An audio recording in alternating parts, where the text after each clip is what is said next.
I invite you, if you're comfortable, to prayerfully whisper her name with me. Renee Nicole Good. Renee Nicole Good. Renee Nicole Good. Amen.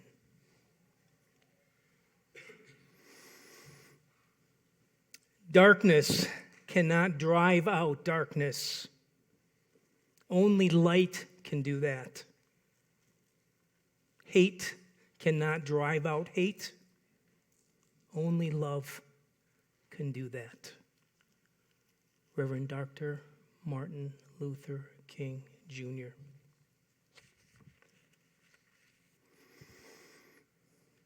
As I was preparing for today, I was feeling a sense of anxiety, a sense of urgency.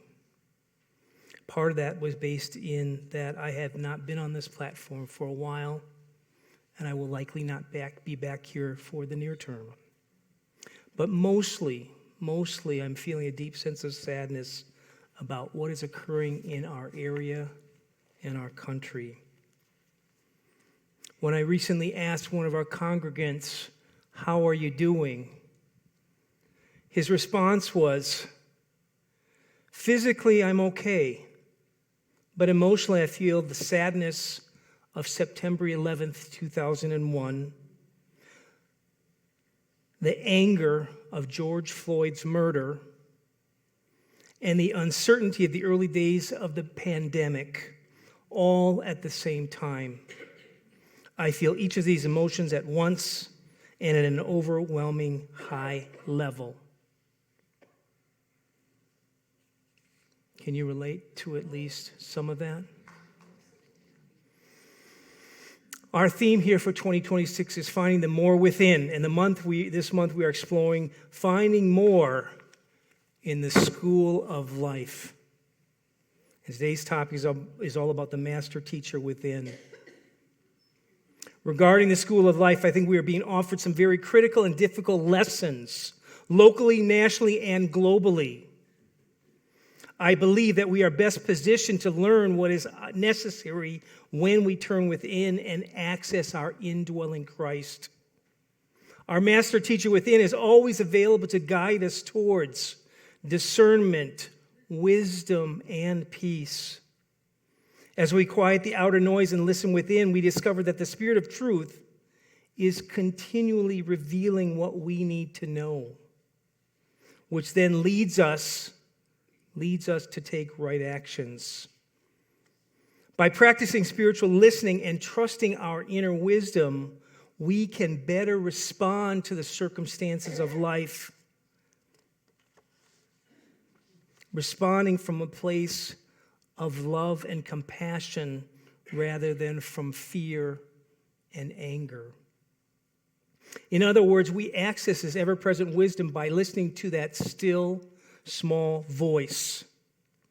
Wisdom, according to Charles Fillmore, co-founder of Movement, is an intuitive knowing or spiritual intuition. He calls it the voice of God within as the source of our understanding. Wisdom includes judgment, discernment, intuition, and a knowing capacity that transcends our human intellect. And hear me loud and clear, I'm not saying put away our human intellect, but recognizing that there may be intelligence beyond us, available to us. Have you heard of this idea of the still small voice? Yeah. Well, it comes from the first book of Kings. It is the only place in Scripture where God is said to speak with a still small voice. From chapter 19, we hear, "Go out and stand before me on the mountain," God told him, and Elijah stood there. God passed by, and a mighty windstorm hit the mountain. It was such a terrible blast that the rocks were torn loose. But God was not in the wind. After the wind, there was an earthquake, but God was not in the earthquake. And after the earthquake, there was a fire, but God was not in the fire. And after the fire, there was the sound of a still, small voice. When Elijah heard it, he wrapped his face in his cloak and went out and stood by the entrance of the cave.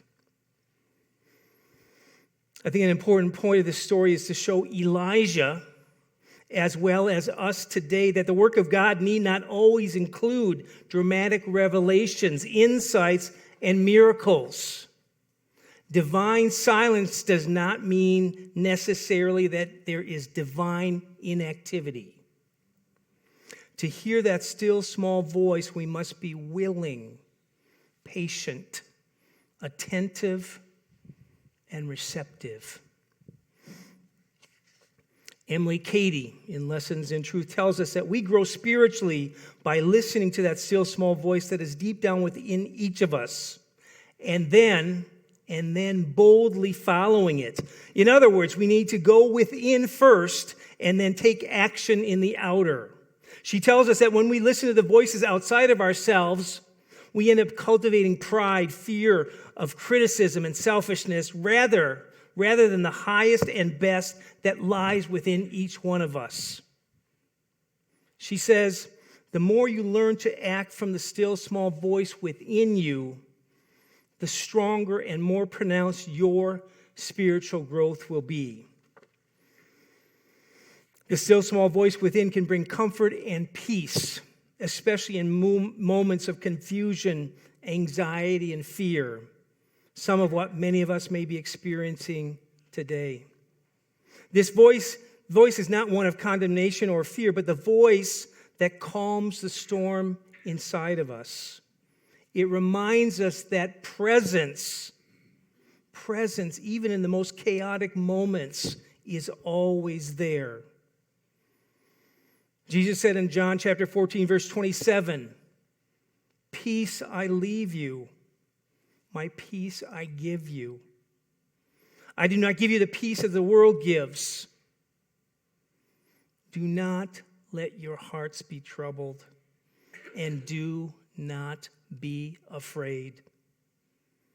And only after being grounded in peace, we must have the courage and conviction to take action that is informed by divine wisdom. Again, we go within first and then take action in the outer. As I was preparing for today, I was drawn to Richard Rohr's book, The Tears of Things, Prophetic Wisdom for an Age of Outrage.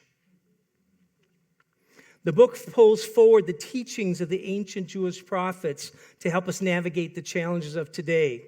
Rohr tells us there was a deep need then and now for someone who called the people to return to God and to justice. Someone who would warn them, critique them, and reveal God's heart to them.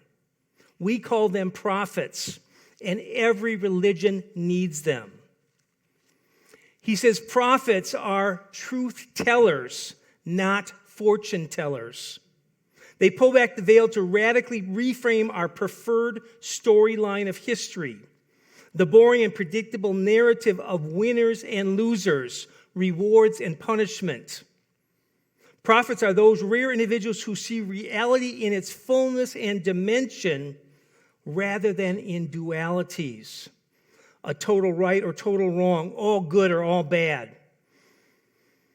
There must be someone in every age who can tell the faith community and society at large that one's egoic glance at life and God is largely wrong, and it is largely engendered by fear.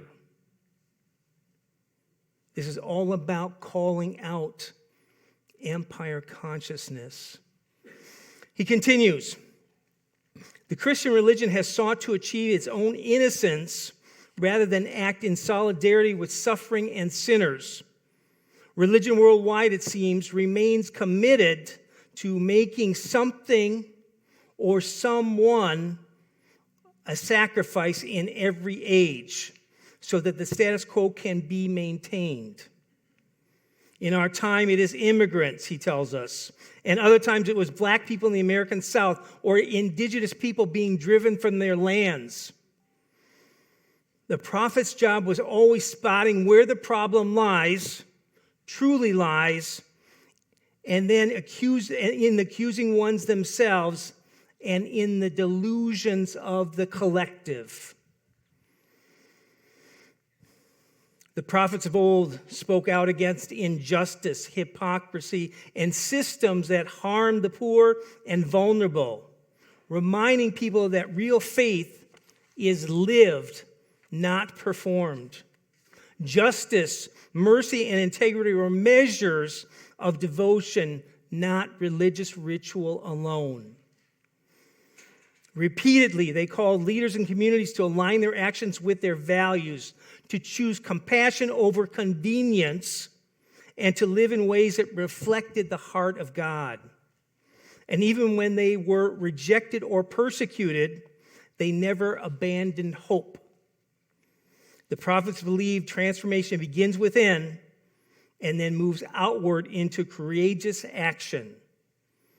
Their voices call us today, inviting us to listen deeply, live honestly, and participate in God's ongoing healing work within the world.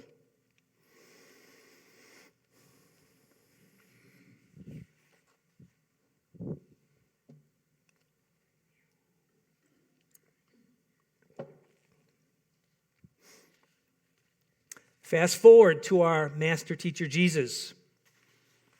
Jesus taught and demonstrated nothing but love. And yet sometimes that love was expressed through anger and rage.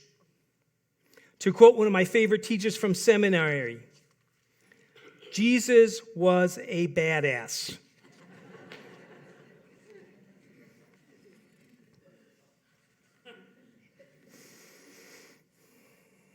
According to author Jim Palmer, Jesus raised hell against the religious establishment, and his life was a middle finger to the ways religion oppressed, exploited, and divided people. He once drove a bunch of hypocrites out of the temple wielding a whip. Jesus was not fond of the entrenched power structures, political or religious. Whether in the name of God or Caesar, Jesus would have none of it. There was Jesus before Christianity.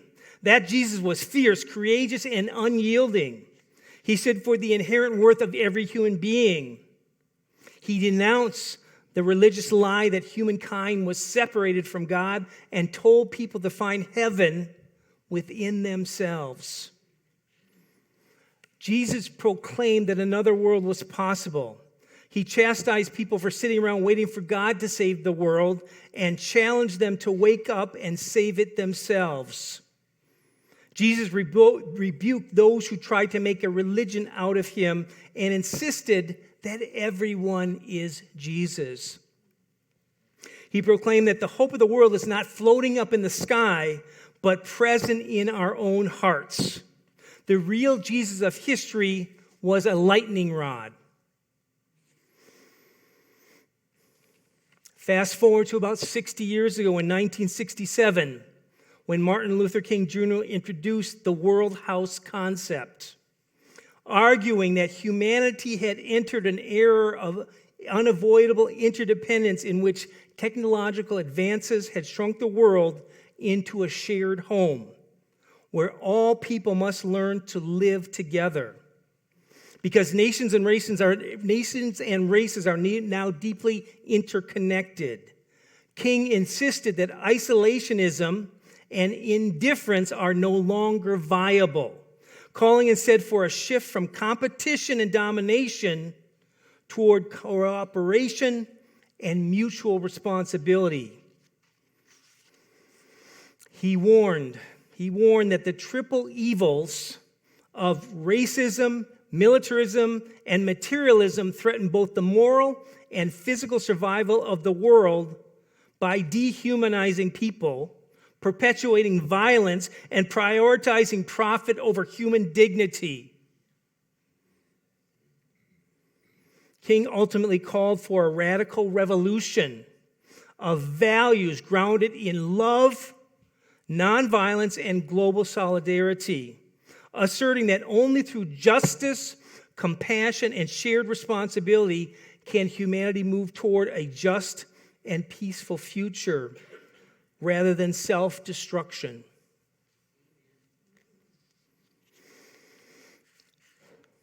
And here we are today, and with what is occurring in our country right now. Yet clearly, our current state is not entirely unique.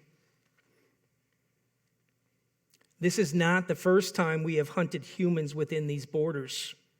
And we have an abundant history of conquering, enslaving, oppressing, extorting, abusing, and killing the other.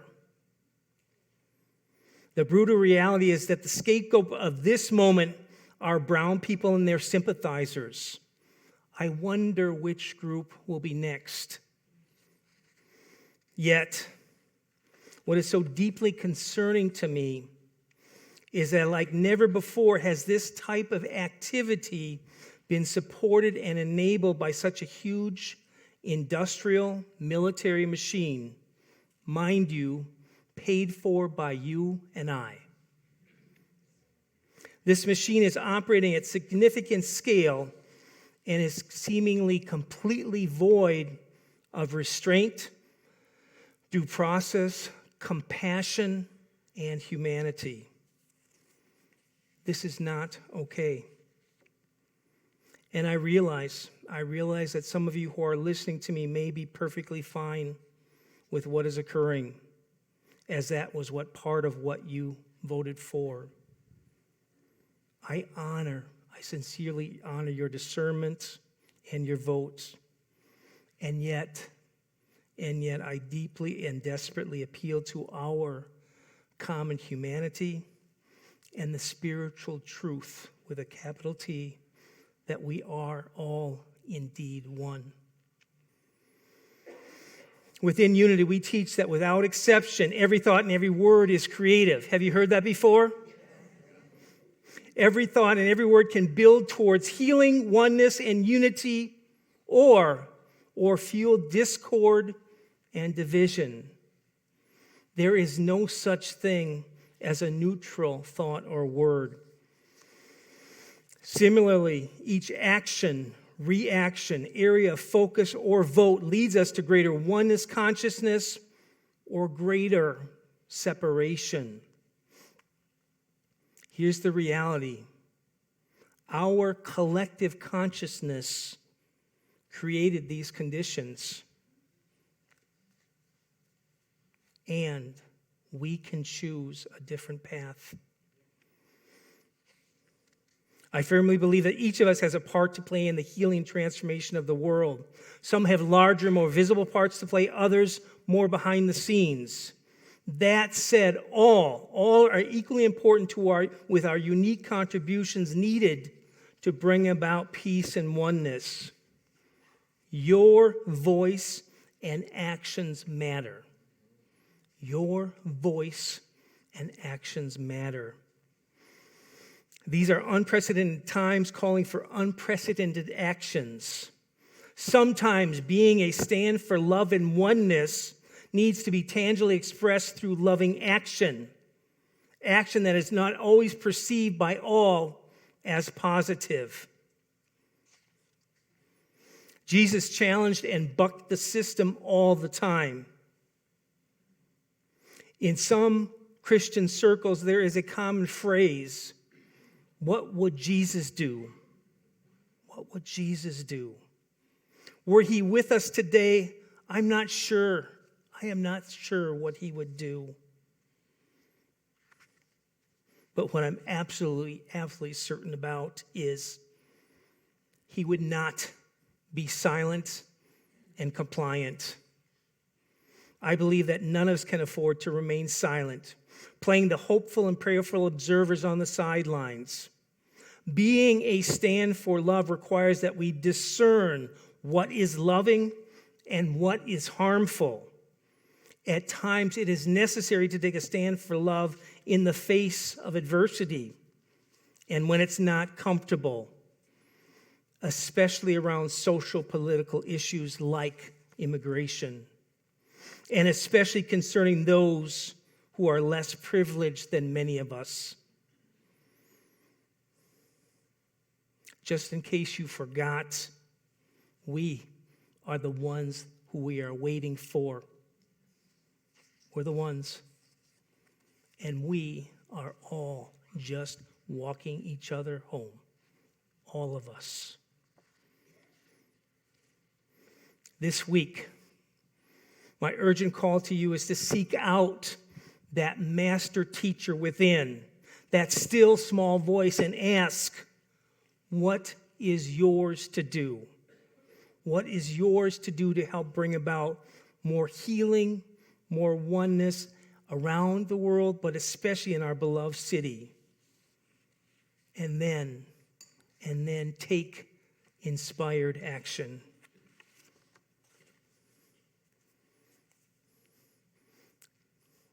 So it is.